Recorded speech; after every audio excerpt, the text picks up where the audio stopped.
요한복음 5장 1절에서 14절 그리고 24절, 25절 이렇게 차례대로 읽겠습니다. 신약 성경입니다. 신약 성경 요한복음 5장 1절에서 14절 그리고 24절에서 25절까지 말씀입니다.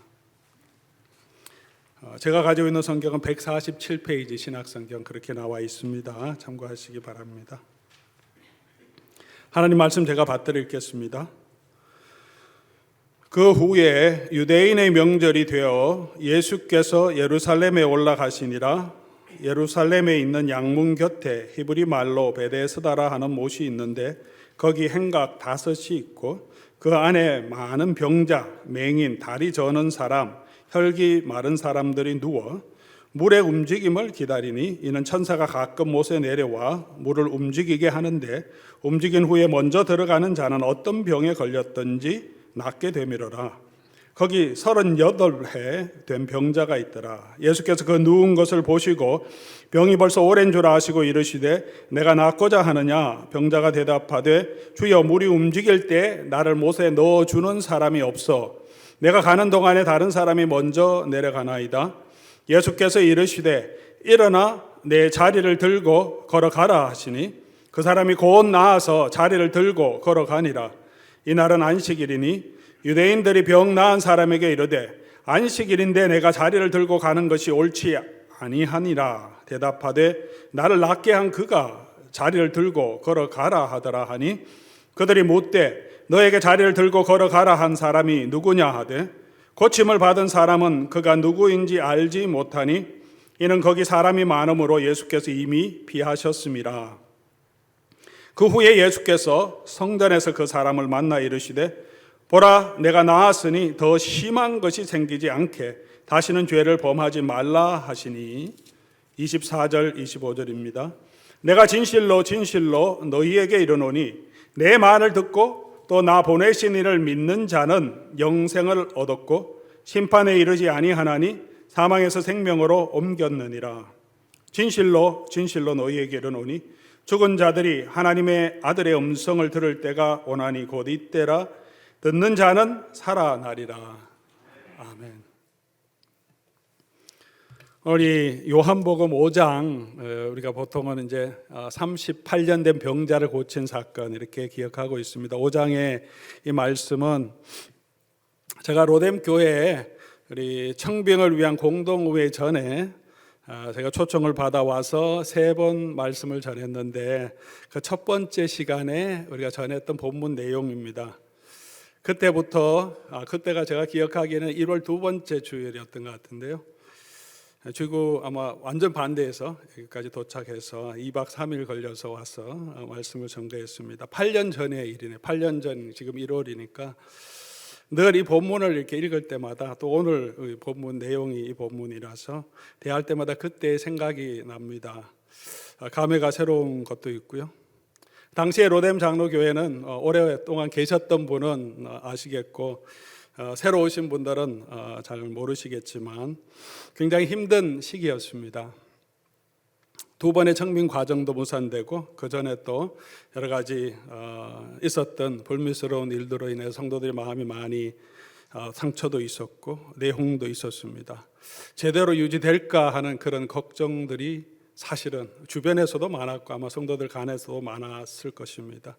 저를 맞이해 주셨던 공항에 오셔서 맞이해 주셨던 장로님께서 내려와서 이제 점심 식사하면서 저에게 부탁하셨습니다. 목사님 이거 정말 잘하셔야 합니다. 이번에 또 뭐가 잘 안 되면 어떻게 될지 지금 교회가 어떻게 될지 모르겠다고 저에게 참 진심이 느껴지더라고요. 정말 좀 목사님 정말 잘해야 된다고. 뭐 제가 어떻게 하겠습니까? 제가 그냥 하나님께 맡기고 같이 가 봅시다. 그렇게 말씀드렸던 것이 생각납니다. 로뎀 교회도 앞이 불확실한 상황이었고 저도 오기는 왔지만 그래도 최종적으로 인도로 보내신 하나님께서 다시 이민교회로 와서 또 여러 가지 내용이 있는 로뎀 장로교회를 맡아야 되나 다시 와야 되나 최종적인 하나님의 뜻을 찾고자 하는 마음으로 그렇게 말씀도 드렸고 제가 가지만 가고 싶은 게 아니라 부르심이 있기 때문에, 그리고 저도 하나님의 완전한 부르심이 이제 인도하심이 있었지만 또 가서 보고 또 하나님의 인도하심을 찾겠다, 그런 마음으로 왔습니다.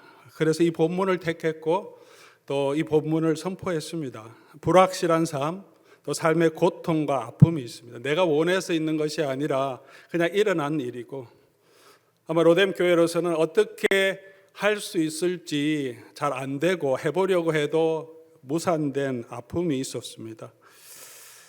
저도 어떻게 가야 할지 하나님의 뜻을 찾는 마음이었습니다. 8년이 지났습니다. 그리고 여기까지 하나님께서 인도해 주셨습니다. 지금 우리는 여전히 오미크론이라고 하는 새로운 변종으로 인하여 더 힘든 시기를 겪어가고 있습니다. 다시 많은 지역들에서 또 온라인으로 전환하고 오미크론이 확산되면서 생활에 많은 불편함, 지장이 있습니다. 경제를 하시는 분들, 특별히 사업하시는 분들은 많이 힘들 것입니다. 유통이 되고 사람들이 행보가 움직여져야지 경제도 이루어지는데 어떻게 될지 또 내가 할 수 없는 일이지 않습니까? 내가 계획하고 내가 노력한다고 되는 일이 아닙니다. 이런 상황에, 이런 시대를 살아가면서 우리가 다시 붙들어야 할 말씀이 아닌가 생각합니다. 작년 말에 뉴스에서 화제가 되었던 일이 있습니다. 틱톡서 배운 손짓 납치 소녀 극적 구조, 이런 꼭지로 방송이 됐습니다. 미국에서 방송됐지만 한국에서도 또 세계 화제가 된 이야기입니다. 뭐냐 하면 납치이 되어가던 한 소녀가 붙잡혀 가면서 손짓을 했는데, 틱톡에서 배웠다고 하죠. 이렇게 해서 손가락을 넣고 이렇게 하면 내가 지금 잡혀가고 있으니까 구조해 주십시오 하는 신호라는 거죠. 미리 가면서 이게 뒤로 해서 손으로 이렇게 하면서 끌려가는, 그것을 누가 봤어요. 지나가던 운전자가 보고 제가 잡혀가고 있구나. 그래서 신고해서 구조됐다는 거죠. 사인이 어떤 때는 우리의 생명을 구할 수도 있습니다. 요한복음의 특징 중에 하나는 여러 번 말씀드렸지만, 기적을 요한복음 20장에 가서 보면 이 외에도 예수님이 하신 기적, 표적이 많다. 기록된 것도 많고 너무 많다. 다 기록하면 이 땅에 있는 책으로 다 기록할 수 없다. 그런데 요한복음에서는 여러분도 아실 수 있겠죠. 7가지만 기록합니다. 7가지만. 그리고 그것을 기적이라고 하지 않고 미러클, 원더, 이렇게 놀라운 일 이렇게 표현하지 않고 표적이라고 말합니다. 표적이라고 하는 이 헬라어 단어는 그냥 영어로 번역하면 사인이라는 뜻이죠. 이게 사인이죠. 그냥 이거 뜻을 모르는 사람은 제가 왜 손가락이 간지럽나, 그냥 이렇게 왜 저러지 이렇게 하지만, 뜻을 아는 사람은 메시지가 전달됩니다. 표적은 예수님이 하신 이 요한복음에서 말씀하신 이루신 이 기적들은 사인이라는 거죠. 이 그냥 기적으로 끝나는 것이 아니라 그것이 우리에게 주시는 메시지가 있다는 거죠. 예수님이 누구시고 그 예수님을 우리가 알고 또 그 예수님께 우리가 어떻게 해야 하는가 하는 각자의 메시지를 담고 있습니다. 그래서 이 표적을 행하신 후에도 오늘 그에 대한 설명이 우리 14절 이후에 19절 이후에 이렇게 쭉 연결되어 있습니다. 오늘 이 표적을 통해서 저와 여러분에게 오늘 이 시대에 오늘 우리에게 주시는 하나님의 메시지, 그것이 무엇인지 함께 살펴보기를 원합니다. 본문을 한번 살펴보겠습니다. 본문을 따라가면서 아웃라인도 이렇게 만들었습니다. 이 오늘 본문은 소망이 없음을 알고도 여전히 포기하지 못하는 사람들이 많이 있다는 것을 먼저 우리에게 보여줍니다. 1절 말씀 보면 유대인의 명절이 있어 예수께서 예루살렘에 올라가시더라. 시기는 유대인의 명절이라고 합니다. 어떤 명절이었는지는 기록하지 않고 있습니다. 3가지 아주 중요한 명절이 있죠. 유월절, 오순절, 그 다음에 장막절, 그렇게 3가지 중요한 명절이 있습니다. 모든 명절은 어떤 명절이었든지 유대인의 명절은 하나님이 출애굽할 때 이스라엘 백성 구원해 주신 그 구원의 은혜와 연결되어 있고, 그리고 또 농경 사이클과도 연결되어 있습니다. 약속의 땅에 들어가서 그 땅에 하나님께서 비를 주셔서 풍성하게 하셔서 첫 수수할 때, 그리고 마지막 최종 추수할 때를 기념하면서 하나님께 감사하며 드리는 그것이 유대인의 명절입니다. 하나님의 축복과 은혜를 기억하고 하나님 앞에 예배 드리고 하나님 앞에 나아가는 시간, 모든 이스라엘 사람들 1년에 한 번씩은 나아가라. 이 유월절마다 또 이 명절마다 하나님 앞에 나아가서 예배 드리고 하나님 앞에 예물을 드리는, 제사 드리는 그런 은혜로운 자리죠. 우리 한국 사람들도 명절은 축복의 자리입니다. 장소가 어디입니까? 2절 보니까 예루살렘에 있는 양문곁 그렇게 말합니다. 양문은 예루살렘 성의 문이 아니라 예루살렘 성이 있으면 그 안에 성전이 있습니다. 성전에 들어가는 문이에요. 북쪽에서 들어가는 북쪽에 있는 문인데 성전 북쪽에 양문, 쉽 게이트라고 그러는 거죠. 양이 주로 들어가는 성전에 제사 드릴 그 제물이 되는 양을 주로 이 북쪽에서 끌고 와서 그곳에 보관해 놓았기 때문에 그곳은 양문이라 그렇게 합니다. 사람들이 주로 들어가는 것은 남쪽에서 올라가는, 제일 많이 들어가는 것은 서쪽에서 넘어가는 길이 있었습니다. 사람들은 주로 그리 가는데 이쪽엔 양문이죠. 바로 성전 바로 곁입니다. 남쪽에서 올라가는 길은 한참 올라가서 이방인의 뜰이 있고 이방인의 뜰을 지나서 가야지 거기에 이제 성전, 유대인들이 들어가고 성전 본터가 있는데요. 북쪽에서 들어가면 바로 옆에 성전이 있습니다. 이방인의 뜰이 없이 바로 들어가면 바로 성전이 바로 그 성전 안에 성소가 바로 그곳에 있습니다. 성소에 가장 가까운 곳이라고 할 수 있습니다. 가장 가까운 곳에 있는데 근데 성전 안에 들어가지 못한 양문 들어가기 전에 입구에 있습니다. 예루살렘이라고 하는 시온, 하나님의 임재, 하나님의 영광이 임하는 그 예루살렘 성전 바로 옆에 있는데 들어가지 못하는 사람이 있는 거죠. 그곳에 베데스다라고 하는 못이 있고 그 못가에 행각 5이 있습니다. 그곳에 많은 사람들이 있었다고 말합니다. 명절인데 들어가지 못하고 그리고 그곳에 있습니다. 그곳은 베데스다라는 못인데 왜 그곳에 사람들이 많이 모여 있느냐 설명이 나오죠. 병자들입니다. 왜 그곳에 있습니까? 그곳에 물이 동하면 누구든지 제일 먼저 들어가는 사람은 어떤 질병이 있든지 낫게 될 것이다. 그런 이야기가 있어서 그곳에서 치유함을 받기 위해서였습니다. 그곳에 있는 병자들은 어떤 병자입니까? 많은 병자, 그런데 구체적으로 언급하는 사람들이 맹인, 다리 저는 사람, 혈기 마른 사람들이 누워있다.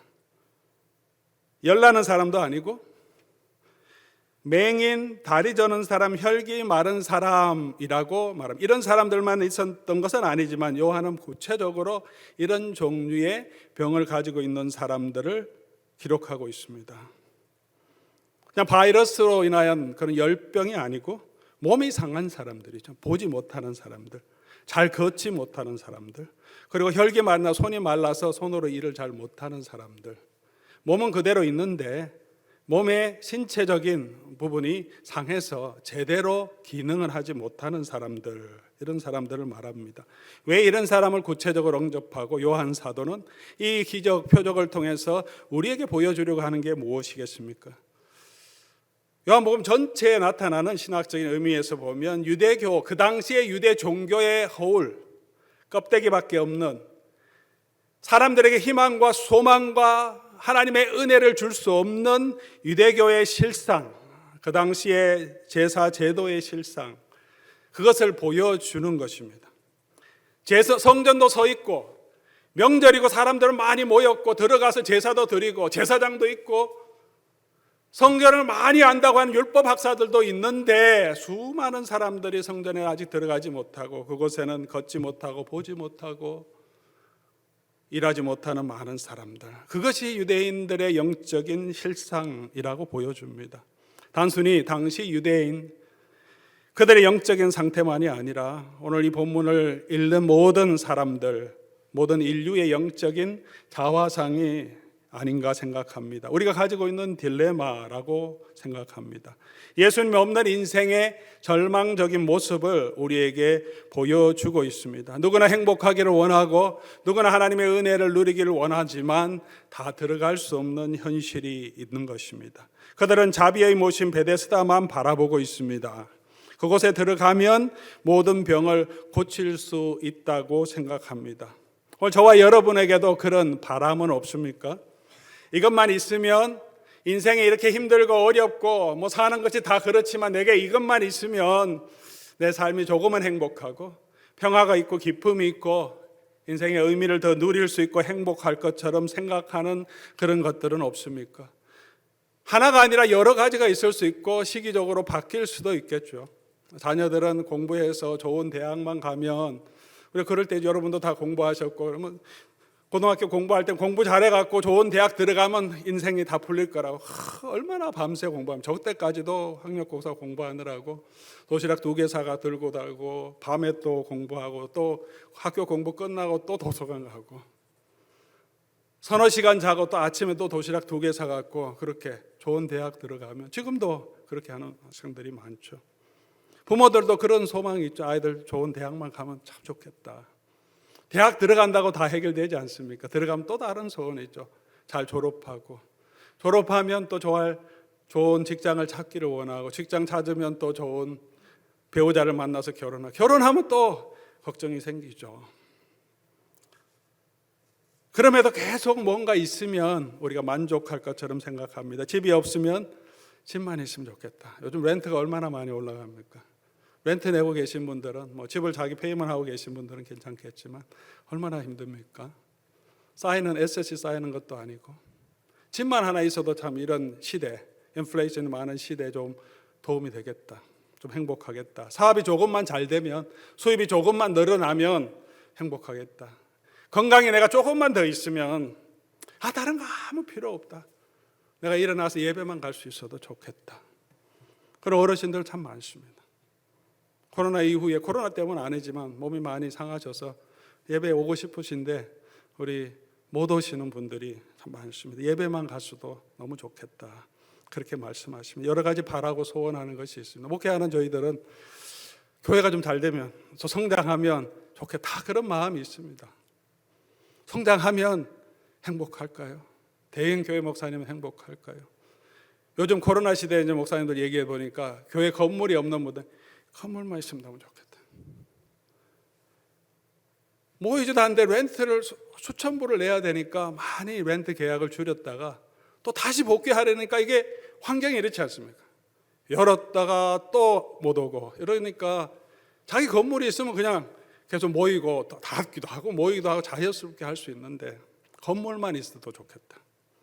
작은 개척교회 하시는 분들은 성도들 30명 아니면 50명만 돼도 좋겠다, 행복하겠다. 말씀 부려도 그래도 조금 더 있으면 좋겠다, 그런 마음을 나누시죠. 우리의 그런 소원인데, 그게 가지면, 그런 것도 우리가 가지면 그럼 우리가 기쁨을 누리고 행복을 누리냐는 거죠. 이 병자들처럼 진정으로 우리에게 만족을 주지 못하는 것들을 여전히 우리는 그냥 행복 줄 것처럼 생각하고 살아가고 있지는 않습니까? 베데스다에 들어갈 소망도 전혀 없음에도 불구하고 여전히 그곳에서 있는 38년 된 병자가 있다라고 말합니다. 이곳에 집중하는 거죠. 5절 보니까 거기 38해 되는 병자가 있다. 38해 됐다는 것은 38해 동안 여기 계속 나와 있었다, 그럴 수도 있고, 아니면 몇 년 후에 왔을 수도 있는데, 본문의 내용은 오랫동안 이 병에 있었고 이곳에서도 참 오랫동안 있었다는 것을 우리가 보여줍니다. 예수님이 묻습니다. 내가 낫고자 하느냐? 병자가 대답하되 주여, 물이 움직일 때, 7절이죠, 나를 못에 넣어줄 사람이 없어. 내가 가는 동안에 다른 사람이 먼저 내려갑니다. 다른 사람들은 그나마 막연한 신기루 같지만, 아니 천사가 언제 내릴지, 1년에 몇 번 내리는지도 모릅니다. 매달 내리는 것도 아닙니다. 1년에 한 번일지 2번일지도 모르고 10년에 한 번일지도 모르는 막연한, 그래도 물이 동하면 거기서 혹시라도 구원을 얻을까 해서 그곳에 모여 있는데, 그나마도 이 사람은 소망이 없어요. 거기 들어갈 소망도, 그 소망도 붙들 수 없습니다. 물이 움직일 때 이렇게 얘기한 거 보니까 몇 번은 경험했던 것 같아요. 38년 인생 중에 그럴 때가 있었는데, 자기도 가려고 했지만 도와주는 사람이, 혼자 가긴 힘들었던 아주 중병이었는데 도와주는 사람이 없다. 내 인생이 힘든데 나를 이해해주고 도와주는 사람이 없다고, 그런 마음이 우리도 가질 때가 있지 않습니까? 그러니까 내가 살아봐야 되겠다고 애써서 노력하는데 해보니 잘 안 돼요. 아무리 노력해도 헛개비를 잡는 것 같고 안 된다는 거죠. 내가 가는 동안에 다른 사람이 먼저 내려가나이다.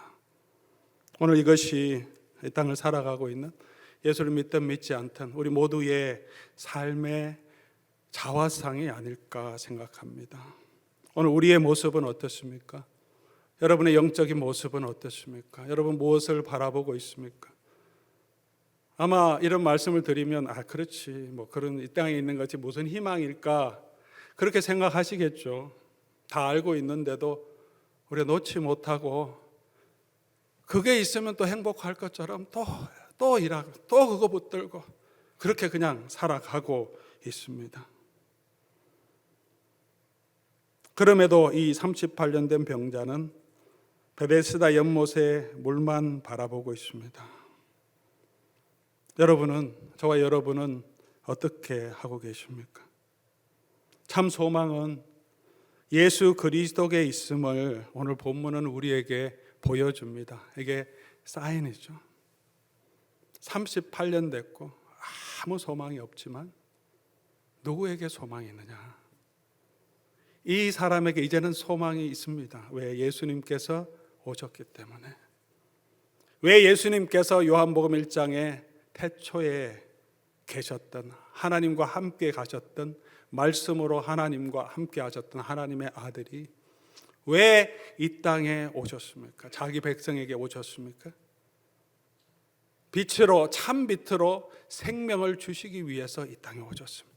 그래서 이 땅을 살아가고 있는 이 38년 된 병자와 같은 자들에게 소망이 있는 것입니다. 전혀 소망이 없는 자들을 구원하시기 위해서, 그리고 하나님의 자녀로 삼기 위해서 예수님이 오셨습니다. 본문이 이렇게 표현합니다. 예수님이 오셔서 그 누운 것을 보시고 그 병이 벌써 오랜 줄을 아시고, 예수님은 우리의 형편을 아시는 분이신 거죠.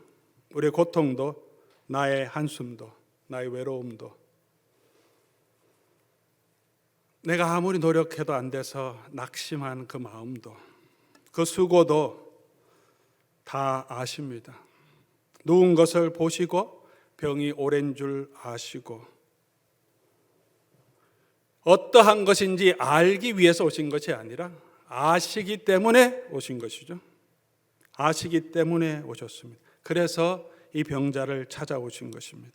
예수님 외에 참 소망이 없기 때문입니다. 예수님 외에 우리가 이 땅에 이 저주의 자리에서 소망이 없는 이 인생 길에서 우리가 참 행복을 누리고 참 소망을 가지고 우리가 살아갈 수 없기 때문입니다. 예수님께서 질문하십니다. 내가 낫고자 하느냐? 어쩌면 너무나 당연한 질문 아니겠습니까? 여기 왜 병자들이 행각 5인데 그 많은 병자들이 모여 있습니까? 왜 그 물만 바라보고 있습니까? 낫고자 해서 그렇죠. 왜 이 사람이 38년 안 되는 줄 알면서도 왜 거기 그렇게 앉아 있습니까? 집에 가지. 낫고자 하기 때문에 그렇죠. 여전히 우리에게도 그런 소망이 있는데 왜 예수님이 질문하십니까? 낫고자 하느냐? 이 질문 안에 함축된 의미를 우리가 살펴봐야죠. 이 병자에게만 묻는 질문이 아니시겠죠. 이 성경을 읽는 모든 사람들, 이방인이든 유대인들은 저와 여러분에게 질문하시겠죠. 내가 낫고자 하느냐? 예수님이 저와 여러분에게 지금도 묻지 않겠습니까? 내가 정말 참 생명을 얻고자 하느냐? 참 기쁨을 누리고자 하느냐? 참 소망을 얻고자 하느냐? 이 인생의 딜레마에서 참된 해결책을 얻고자 하느냐? 여러분 그렇습니까? 여러분 그렇습니까? 그런 마음 있습니까? 내가 낫고자 하느냐? 그러면 다음 질문이 뭐겠습니까? 함축된 질문. 그럼 뭘 바라보고 있느냐 지금? 낫고자 하는데 희망도 없는 그것을, 소망도 없는 그것을 왜 끝까지 포기하지 못하고 그것만 바라보고 있느냐? 낫고자 한다면 무엇을 해야 하냐? 예수님이 질문하시는 거예요. 내가 낫고자 하느냐? 정말 인생의 참 의미를 우리가 얻기를 원한다면, 참 행복을 얻기를 원한다면 우리는 무엇을 바라보아야 하는가 하는 것을 예수님께서 말씀하시는 것이죠. 영접하는 자고 그 이름을 믿는 자에게 하나님의 자녀가 되는 권세를 주신다고 하셨지 않습니까? 이 사람이 어떻게 회복됩니까? 예수님의 말씀으로 회복됩니다. 오늘 말씀은 부연 설명도 없습니다. 낫고자 하느냐 질문하시는 이 사람이 나는 불가능합니다, 내게는 소망이 없습니다 라고 여전히 물을 바라보고 있을 때 말씀이 선포됩니다. 8절이죠. 예수께서 이르시되 일어나 내 자리를 들고 걸어가라 하시니 선포하십니다. 어떻게 되었습니까? 9절, 그 사람이 곧 나와서 자리를 들고 걸어가니, 그 사람이 곧 나와서, 설명도 없습니다. 하시니 그 사람의 믿음을 보고, 그런 것도 없습니다. 선포하시니 나와서 걸어갔다. 이게 무슨 일인지를 이제 19절부터 설명하시는, 무슨 일이 일어나셨는지, 예수님이 누구신지를 보여주시는 거죠. 천둥 번개치는 소리도 없었습니다. 지진이 있는 것도 아니었습니다. 하늘에 천사가 나타난 것도 아니었어요. 그냥 예수님이 그곳에서 일어나 자리를 들고 걸어가라, 곧 나와서 걸어가니라. 이 표적으로 예수님이 누구신지를 말씀해 주는 것입니다. 예수님이 누구시냐, 도대체 이 땅에 서 있는 우리가 경험했던 그 예수, 갈릴리 나사렛에서 왔던 그 예수, 그리고 십자가에 달려 돌아가신 그 예수가 도대체 누구냐, 누구신가. 요한이 이미 선포했듯이 창조주 하나님과 함께 계셨던 하나님의 아들이십니다. 그분이 창조주시고 하나님께서 빛이 있으라 하고 말씀하셨던, 그리고 빛이 이르게 하셨던 그 말씀이 지금 성육하셔서 우리 가운데 계시고, 생명이 있으라 하실 때 죽었던 우리가 다시 살아나게 되는 그런 은혜를 주시는 분. 전혀 희망이 없는 이 사람에게 일어나 자리를 들고 걸어가라 하니까 곧 나와서 일어나서 걸어가게 되는, 뒤뚱뒤뚱 하면서 힘줄이 생기는 시간이 걸리고, 이런 정도 38년 된 정도 알았으면 피지컬 테라피를 얼마나 해야지 일어날 수 있겠습니까? 1개월만 근육 안 쓰면 피지컬 테라피를 얼마나, 보통 한 3배 정도는 해야 정상으로 돌아옵니다. 일어나서 자리를 들고 걸어, 하나님의 역사죠. 표적입니다. 죽은 지 나흘 되는 나사로 죽었습니다. 일어나 나오라고 하시니까 나왔습니다. 우리가 이 땅에서 우리 생명이 다 할지라도 마지막 때 예수님께서 나오라고 하시면 죽었던 우리 몸, 다 분해됐던 우리 몸도 일어나서 마른 뼈들이 하나님의 군대가 되었듯이 우리가 하나님의 영광스러운 몸으로 그 아들의 형상을 덧입고 예수 그리스도 만나게 되고 하나님의 영원한 나라로 들어가게 하실 분이시라는 것입니다. 예수님의 능력으로 회복되기 위해서 우리가 해야 될 것은 무엇입니까?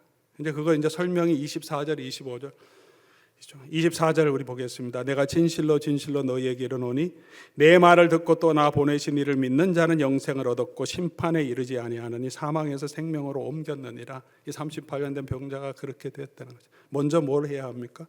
내 말을 듣고. 어제 우리 본문이, 새벽의 본문, 왕의 신하가 예수님 찾아왔습니다. 내 아들 죽어가니까 좀 와서 고쳐주십시오 했습니다. 예수님이 뭐라고 하셨습니까? 아이가 살아있다, 가라고 하십니다. 이 사람이 힘들었겠죠. 말씀을 믿고 가더니, 말씀을 믿고 가더니 들었습니다. 예수님의 말씀을 듣고 믿었습니다. 이 사람이 어떻게 살아났습니까? 예수님의 말씀을 들었습니다. 죽었지만, 능력이 없지만 선포되는 예수님의 말씀을 듣고 믿음으로 갔습니다. 약속의 말씀을 붙들고 갔습니다. 우리 영이 죽었더라도 우리가 들을 귀는 여전히 있습니다. 육체적인 귀가 있습니다. 제가 이게 선포하는 말 여러분 다 듣고 계십니다. 잘 안 듣고 계신 분도 계신 것 같은데, 피곤하셔서 졸음 돋으시고, 듣는다고 할 때 그냥 듣는 분도 계시고 마음에 받는 분도 계시겠죠. 그렇다. 말씀이 선포될 때 들어야 된다는 거죠. 말씀을 듣고 약속을 믿고, 예수님의 약속을 믿고 들으면 믿음을 더 주십니다. 확실하게 믿음이 없었지만 예수님의 말씀을 믿고 걸어갔던 왕의 신하는 가니까 예수님이 말씀하신 그때, 어제 그때 아이가 열이 떠나고 살아나게 되었습니다. 그래서 그와 온 집안이 믿었다라고 말합니다. 첫 번째도 믿었는데 다시 믿었습니다. 첫 번째는 그냥 선택한 거죠. 예수님 믿을 만하다고 그냥 약속을 믿겠다고 선택하고 걸어갑니다. 보이는 것도 없고 지금 알 수 있는 건 아무것도 없지만 얼마나 불안했겠습니까? 그런데 믿고 간 거죠. 선택한 것입니다. 가다 보니까 믿어지게 된 것이죠. 보게 하셨습니다. 오늘 저와 여러분의 걸음도, 신앙의 걸음도 그런 거죠. 예수님 주신 약속을 우리가 붙들고 말씀을 듣고 우리가 마음에 받아들이고 걸어가면, 믿음으로 걸어가면 그 가운데 더 믿어지게 해 주십니다.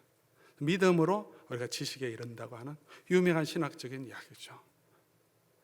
기독교의 복음은 믿음으로 우리가 구원 얻게 된다는 놀라운 진리입니다. 예수님과 그를 보내신 이를 믿어야 합니다. 내 말을 듣고 나를 보내신 이를 믿는 자는 영생을 얻었고, 듣고 예수님을 믿고 걸어가야 합니다. 이번 2022년에 우리 교회에 주신 말씀, 저를 통해서 우리 성도님께 선포하게 하신 말씀이겠죠. 두려워하고 낙심하는 일 많이 있지만 너는 하나님께 소망을 두라. 그가 나타나 도우심으로 말미암아 내가 여전히 찬송하겠다. 너는 하나님께 소망을 두라. 소망을 두고 싶은데 낙심이 되지만 그래, 하나님께 소망을 두자. 듣고 선택하고 그렇게 소망을 두고 걸어가면 나타나 도우셔서 우리가 하나님을 찬송하게 하십니다. 언제 들어야 합니까? 언제 들어야 합니까? 언제 믿어야 합니까? 25절 진실로 진실로 너희에게 이르노니 죽은 자들이 하나님의 아들의 음성을 들을 때가 오나니 언제입니까? 곧 이때라. 듣는 자는 살아나리라. 곧 이때라. 내가 복음을 들을 때가 언제냐? 사도 바울도 얘기하죠. 이때라. 지금, this is the time. 지금입니다. 지금 선포되는 이 말씀, 우리에게 주시는 예수님의 말씀을 우리가 들어야 돼요. 믿고 그러고 걸어가기를 원하십니다. 주님께서 여전히 저와 여러분도 찾아오셨습니다.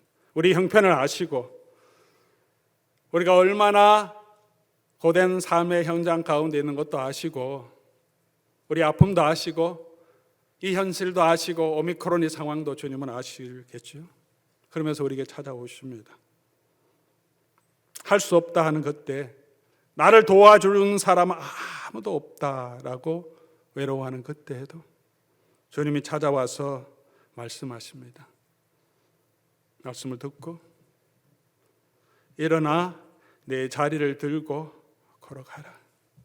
주저앉아 있지 말고 희망이 없는 그거 붙들지 말고 예수님의 말씀 듣고 일어나 걸어가라. 계속해서 우리는 예수님을 만나고 예수님의 말씀 안에 거해야 합니다.